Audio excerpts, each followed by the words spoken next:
Hello students, welcome to Bhushan science which is more than just a class. तो previous year question series के next class में आपका बहुत बहुत स्वागत है। हम फिर से लेकर नेक्स्ट क्लास में लेकर आए हैं प्रीवियस ईयर क्वेश्चन सीरीज़।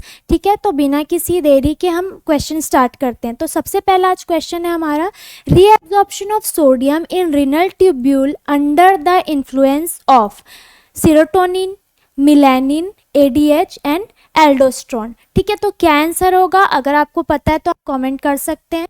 तो सबसे पहले reabsorption of sodium in renal tubule क्या होता है? Reabsorption of sodium in the renal tubule is a की प्रोसेस इन किडनी। ये क्या होता है? किडनी का एक क्या होता है? की प्रोसेस होता है। Because sodium handling strongly influence water, क्योंकि सोडियम क्या करता है? स्ट्रांगली जो है वाटर बैलेंस, ब्लड प्रेशर और इलेक्ट्रोलाइट को क्या करता है? बॉडी में मेंटेन करके रखता है। ठीक है, इतना क्लियर है आपको? अब वन बाय वन देखते हैं कि ये सारी चीजें होती क्या है।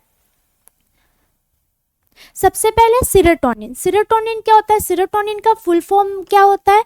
Also 5 hydroxy try amino of 5-ST। ठीक है, इसको 5 हाइड्रोक्सी ट्राई अमाइनो भी बोलते हैं। ठीक है, इसका मेन वर्क क्या होता है? ये एक टाइप का क्या है? न्यूरोट्रांसमीटर है। ठीक है, इसका मेन फंक्शन किस में होता है? नर्वस सिस्टम में। नर्वस सिस्टम में ये क्या करता है? Neurotransmission hormone that play an important role in nervous system. इसका इम्पॉर्टेंट रोल किस में होता है? सीरोटोनिन का नर्वस सिस्टम में।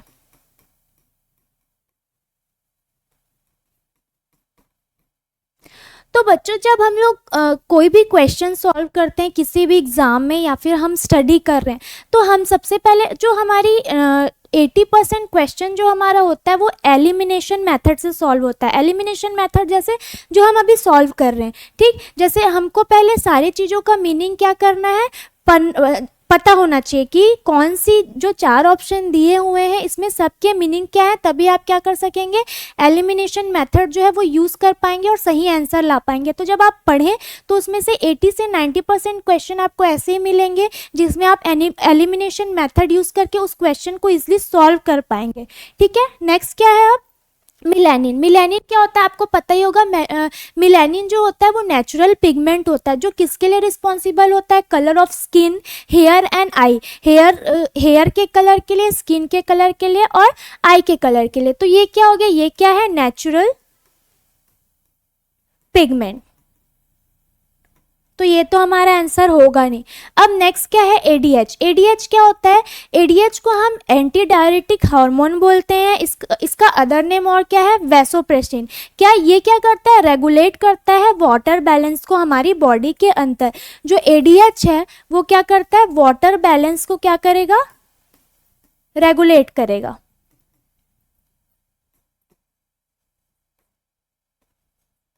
ठीक है, वाटर बैलेंस को रेगुलेट करेगा। इतना क्लियर है? तो हमारा अब जब ये तीनों चीजें हमारे आंसर नहीं है तो हमारा आंसर क्या होगा? D, aldosterone. एल्डोस्ट्रॉन क्या करता है? ये सोडियम का रीएब्जॉर्प्शन कराता है। कहाँ? कलेक्टिंग डक्ट में। Sodium reabsorption. ठीक है, तो हमारा क्वेश्चन ही क्या है? Reabsorption of sodium in renal tubule under the influence of तो एल्डोस्ट्रॉन। आई होप आपको ये क्वेश्चन जो है वो क्लियर हो गया होगा। अब नेक्स्ट हम लोग नेक्स्ट क्वेश्चन पे जाते हैं कि हमारा नेक्स्ट क्वेश्चन क्या है। Next question, break down product obtained by haemoglobin metabolism. Means end product क्या है हीमोग्लोबिन मेटाबॉलिज्म का? ठीक, first bilirubin, next acetone, C urea and D creatinine. End product क्या है किसका? हीमोग्लोबिन का। तो एसीटोन क्या होता है? एसीटोन जो होता है वो सिंपल ऑर्गेनिक कंपाउंड है। ये एक सिंपलेस्ट क्या होता है? कीटोन होता है। तो ये तो हमारा आंसर होगा नहीं, सिंपल कीटोन। ओके ये क्या होता है हमारा सिंपल कीटोन होता है। नेक्स्ट यूरिया, यूरिया हमने पिछले क्लास में भी देखा था, नाइट्रोजन कंटेनिंग कंपाउंड होता है और ये क्या करता है, वेस्ट नाइट्रोजन को क्या करता है, एक्सक्रीट करता है, किससे, बॉडी से। ठीक है, urea nitrogen containing compound that is main form of waste nitrogen excreted by the kidney. ये किस फॉर्म में होता है, जो नाइट्रोजन होता है एक्सक्रीट होता है किडनी से, उस फॉर्म में होता है कौन, यूरिया। ठीक, तो ये क्या होता है, ये नाइट्रोजन कंटेनिंग कंपाउंड होता है।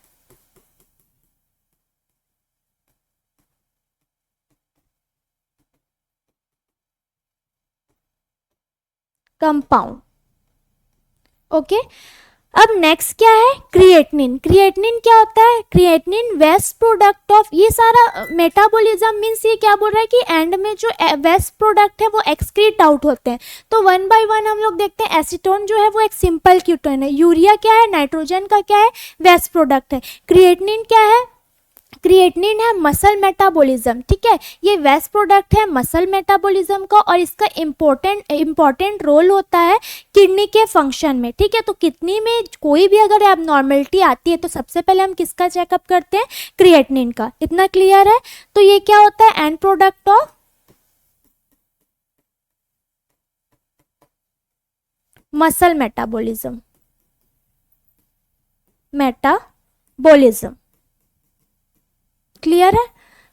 तो अब लास्ट हमारा आंसर क्या बचा, ए बिलीरुबिन। इसमें भी हमने क्या यूज किया है, एलिमिनेशन मेथड। ठीक है, तो bilirubin is right answer. Bilirubin क्या होता है, bilirubin is a yellow pigment found from break down of haemoglobin. ये एक येलो पिगमेंट होता है जो एंड प्रोडक्ट होता है किसका, हीमोग्लोबिन का, हीमोग्लोबिन। क्लियर है। अब चलते हैं नेक्स्ट क्वेश्चन में। The bacteria arranged in Chinese letter pattern. कौन सा बैक्टीरिया है जो चाइनीज लेटर पैटर्न में अरेंज रहता है, Clostridium tetani, Campylobacter, Brucella, Corynebacterium diphtheriae. ठीक है, इसमें से कौन है जो कोमा जिसका अरेंजमेंट कोमा फॉर्म में रहता है, sorry arrangement Chinese letter pattern में रहता है। ठीक है, तो सबसे पहले हम लोग देखते हैं कि क्लोस्ट्रीडियम टेटनाई क्या होता है। क्लोस्ट्रीडियम टेटनाई, इसका शेप कैसा होता है, ड्रम स्टिक शेप का होता है। अगर हम लोग इसको माइक्रोस्कोप के अंदर देखेंगे तो इसका शेप होगा वो ड्रम स्टिक या फिर टेनिस रैकेट जैसा ये दिखाई देता है। अब कॉम्फाइलोबैक्टर जो होता है, नेक्स्ट है कॉम्फाइलोबैक्टर, ये क्या होता है, ये कोमा शेप या फिर एस शेप का होता है। नेक्स्ट क्या है, ब्रुसेला। ब्रुसेला क्या होता है, इसका शेप रॉड शेप का होता है। ठीक है, अब लास्ट क्या है, तो अब सारे चीज़ों का हमको शेप पता चल गया। तो लास्ट अब चाइनीज पैटर्न में कौन सा बचा, कोरिनोबैक्टीरियम डिप्थीरियाई। तो राइट आंसर क्या होगा, कोरिनोबैक्टीरियम डिप्थीरियाई, जो क्या होता है चाइनीज लेटर पैटर्न में क्या रहता है, अरेंज रहता है। तो राइट आंसर क्या होगा, ये क्या कॉज करता है, डिप्थीरिया कॉज करता है। क्लियर है। चलते हैं नेक्स्ट क्वेश्चन में।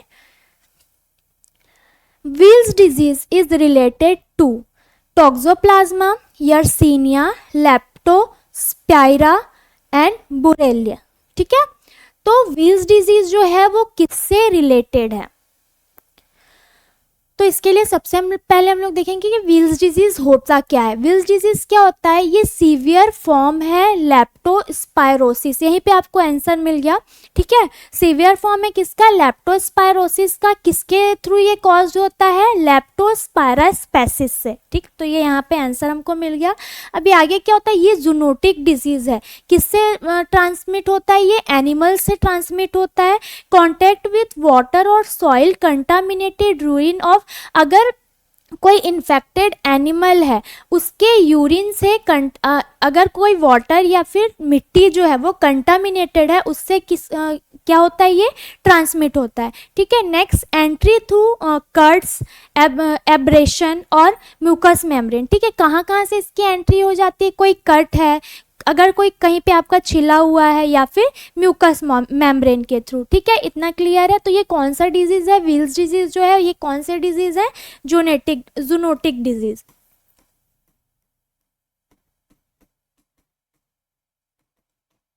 Zoonotic disease. क्लियर इतना?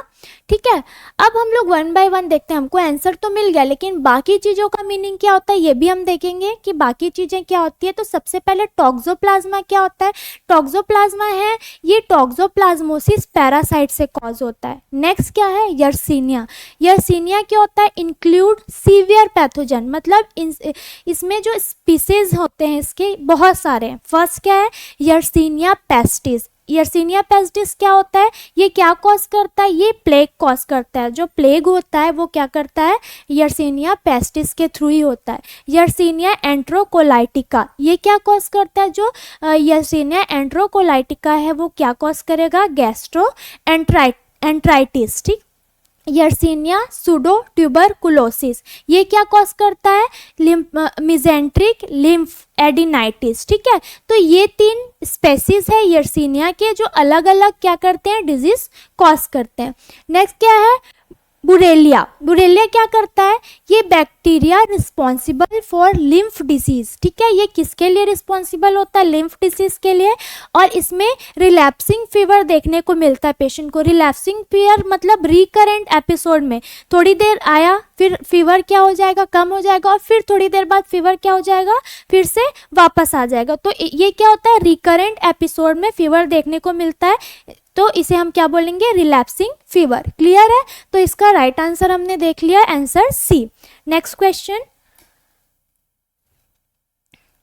Glucose memory test is the estimation method of HbA, HbA1c, HbA1s and met HB। ठीक है, तो इसका राइट आंसर क्या होगा? तो सबसे पहले इसके लिए हम लोग ये देखेंगे कि ग्लूकोज मेमोरी टेस्ट क्या होता है। ग्लूकोज मेमोरी टेस्ट क्या है? Assist glucose metabolism in the brain. Brain के अंदर ग्लूकोज के मेटाबॉलिज्म को असिस्ट करने के लिए हम लोग क्या करते हैं? ग्लूकोज मेमोरी टेस्ट करते हैं। ठीक है, और इसका इफेक्ट क्या है? मेमोरी और कॉग्निटिव फंक्शन में। यही क्या है? Glucose memory test. क्लियर है? मतलब ग्लूकोज मेमोरी टेस्ट में हम क्या कर रहे हैं?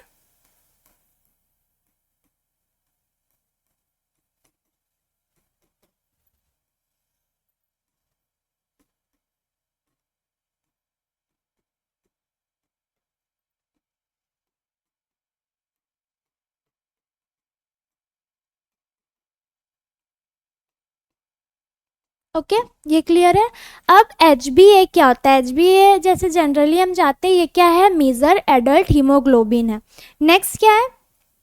नेक्स्ट क्या होता है? Math HB। मैथ HB क्या होता है? इसमें जो होता है can not bind oxygen, so it reduce oxygen delivery to tissue. इसमें ये ऑक्सीजन को बाइंड नहीं करते, इसलिए टिश्यू तक भी ऑक्सीजन को लेकर नहीं जा पाते। ठीक है, नेक्स्ट क्या होता है? Next HbA1c। HbA1c यहाँ पे क्लियर है, ये क्या होता है? किसके लिए होता है? सिकल सेल हीमोग्लोबिन होता है ये। अब लास्ट क्या है? HbA1s जो होता है वो सिकल सेल होता है।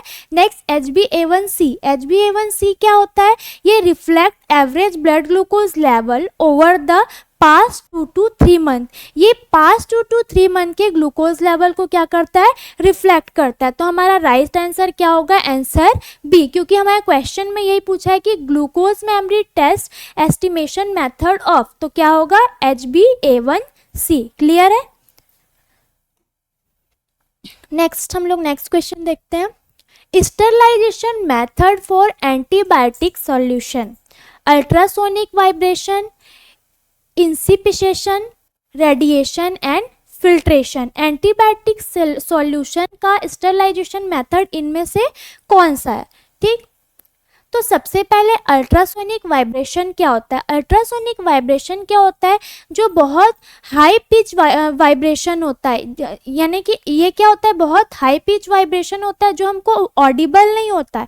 ठीक, जो हम सुन नहीं सकते, लेकिन उसको हम लोग हम फ्लूइड या फिर किसी मटेरियल के थ्रू, जैसे कि हम बहुत ज़्यादा साउंड होता है तो कभी कभी चीज़ें होती है जो वाइब्रेट होती है। ठीक, तो उसको हम लोग टच करके या फिर फ्लूइड पानी जो है वो हिलता है तो उसको हम देख कर क्या करते हैं? समझ जाते हैं, लेकिन वो साउंड हमको सुनाई नहीं देता। तो यही क्या है? Ultrasonic vibration. ठीक, नेक्स्ट क्या है? इंसिपिसेशन। इंसिपिसेशन क्या होता है? Process of thickening a liquid और semi solid substance by evaporation. ठीक, कॉमनली ये कहाँ यूज होता है, माइक्रोबायोलॉजी में प्रिपेयर करते हैं सॉलिड मीडिया को लिक्विड मीडिया में। ठीक है, नेक्स्ट रेडिएशन। रेडिएशन क्या होता है, transmission of energy in the form of wave. Radiation हम लोग जनरली पढ़ते हैं कि रेडिएशन क्या होता है, एनर्जी को ट्रांसफर करना वेव के फॉर्म में। ठीक, दैट इज कॉल्ड रेडिएशन। तो ये तीनों की मीनिंग हमको क्लियर हो गई। अब हम लास्ट आते हैं फिल्ट्रेशन। फिल्ट्रेशन क्या होता है, फिल्ट्रेशन मतलब फिल्टर करना, प्रोसेस ऑफ फॉर्म लिक्विड और gases by passing the mixture. ठीक, इसको हम लोग क्या बोलेंगे, फिल्ट्रेशन। तो sterilization method for antibiotic solution, ये तीन तो होंगे नहीं क्योंकि इसका हमको मीनिंग पता चल गया, तो इसका आंसर क्या होगा, आंसर डी। नेक्स्ट क्वेश्चन देखते हैं। The fluid seen in subarachnoid space. Subarachnoid space में कौन सा फ्लूइड प्रेजेंट होता है, A pleural fluid, B synovial fluid, C cerebrospinal fluid and D pericardial fluid. ठीक है, तो अब कौन कौन से फ्लूइड कहाँ प्रेजेंट होते हैं ये हम लोग सबसे पहले देखते हैं। सबसे पहले प्लूरल फ्लूइड। प्लूरल फ्लूइड जो होता है ये कहाँ प्रेजेंट होता है, प्लूरा एरिया में। ठीक है, found between the two layer of the pleura. Pleura के दो लेयर के बीच में ये प्रेजेंट होता है। जो कहाँ प्रेजेंट होता है प्लूरा, ये चेस्ट वॉल या फिर लंग्स की क्या होती है, मेम्ब्रेन होती है, जहाँ ये प्लूरल फ्लूइड जो होता है वो क्या होता है, प्रेजेंट होता है। नेक्स्ट क्या है, साइनोवियल फ्लूइड। साइनोवियल फ्लूइड जो होता है वो थिक विस्कस लिक्विड होता है जो प्रेजेंट होता है दो बोन्स के बीच में, ताकि बोन्स में क्या ना हो, फ्रिक्शन ना हो और इजिली वो क्या कर सके, मूवमेंट कर सके। ठीक है, तो जैसे कि ये बोन्स है, ये बोन्स है, तो दो बोन्स के बीच में ये प्रेजेंट होता है क्या, साइनोवियल फ्लूइड। क्लियर है, साइनोवियल फ्लूइड। क्लियर है इतना। अब पेरिकार्डियल फ्लूइड। पेरिकार्डियल फ्लूइड जो होता है वो ल्यूब्रिकेटिंग फ्लूइड होता है जो पेरिकार्डियल कैविटी में प्रेजेंट होता है। ठीक, तो अब ये जो है ये हार्ट में प्रेजेंट हो गया। ये प्लूरल फ्लूइड जो होता है वो लंग्स में है, साइनोवियल फ्लूइड बोन में है। तो अब सब ऑर्गेनाइड स्पेस में कौन सा फ्लूइड होगा, तो वो होगा सेरिब्रोस्पाइनल फ्लूइड। तो answer C is right answer. Next, digestive enzyme present in saliva. Saliva में कौन से डाइजेस्टिव एंजाइम जो होते हैं वो प्रेजेंट होते हैं, तो सबसे पहले हम लोग देखते हैं वन बाय वन क्या क्या होते हैं। Renin. Renin enzyme produce by the kidney. Renin कहाँ से प्रोड्यूस होता है, किडनी से, जो बॉडी में इलेक्ट्रोलाइट को, ब्लड प्रेशर को क्या करता है और फ्लूइड को क्या करता है, बैलेंस करता है। Next, trypsin. ट्रिप्सिन जो होता है वो पैनक्रियाटिक एंजाइम होता है, breaks down protein in the small intestine. ये प्रोटीन को ब्रेक डाउन करता है स्मॉल इंटेस्टाइन में। Next, pepsin. पेप्सिन क्या होता है, पावरफुल डाइजेस्टिव एंजाइम होता है that works in the stomach to break down protein into smaller peptides. ये स्मॉल इंटेस्टाइन में ये स्टमक में क्या करता है, ब्रेक डाउन करता है प्रोटीन्स को स्मॉल स्मॉल पेप्टाइड्स के फॉर्म में। क्लियर है, तो ये तीनों का हमको क्लियर है। तो अब डाइजेस्टिव एंजाइम इसमें से कौन सा होगा, ये तीनों तो होंगे नहीं। ठीक, तो हमारा राइट आंसर क्या होगा, टाइलिन। टाइलिन क्या होता है, form of amylase found in the saliva of the human. ये ह्यूमन के सलाइवा में क्या होता है, प्रेजेंट होता है। तो राइट आंसर क्या होगा, टाइलिन। Next, estimation of serum creatinine is based on Van den Bergh reaction, Berthelot reaction, enzymatic reaction and Jaffe's reaction. ठीक, एस्टिमेशन सीरम क्रिएटिनिन का किसके बेस पे किया जाता है, तो सबसे पहले वैंडेनबर्ग रिएक्शन क्या होता है। वैंडेनबर्ग रिएक्शन जो होता है वो केमिकल टेस्ट मेजर करता है बिलीरुबिन के लेवल को। वैंडेनबर्ग रिएक्शन जो होता है ये किसके लिए होता है, ये किसका असेसमेंट करता है, बिलीरुबिन का असेसमेंट करता है। नेक्स्ट है बार्थलोट रिएक्शन। ये क्या करता है, कोलोरीमेट्रिक मेथड होता है। ये किसका डिटर्मिनेशन करता है, कंसंट्रेशन ऑफ अमोनिया। ये किसके कंसंट्रेशन को देखता है, अमोनिया के। ठीक है, ये अमोनिया के कंसंट्रेशन को देखेगा। नेक्स्ट क्या है, एंजाइमेटिक रिएक्शन। एंजाइमेटिक रिएक्शन जो होता है वो बायोकेमिकल रिएक्शन होता है, बायोकेमिकल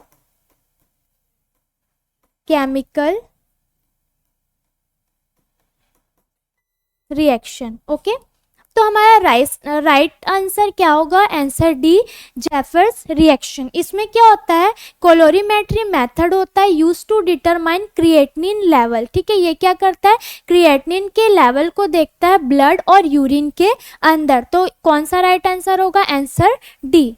क्लियर है, नेक्स्ट क्वेश्चन देखते हैं।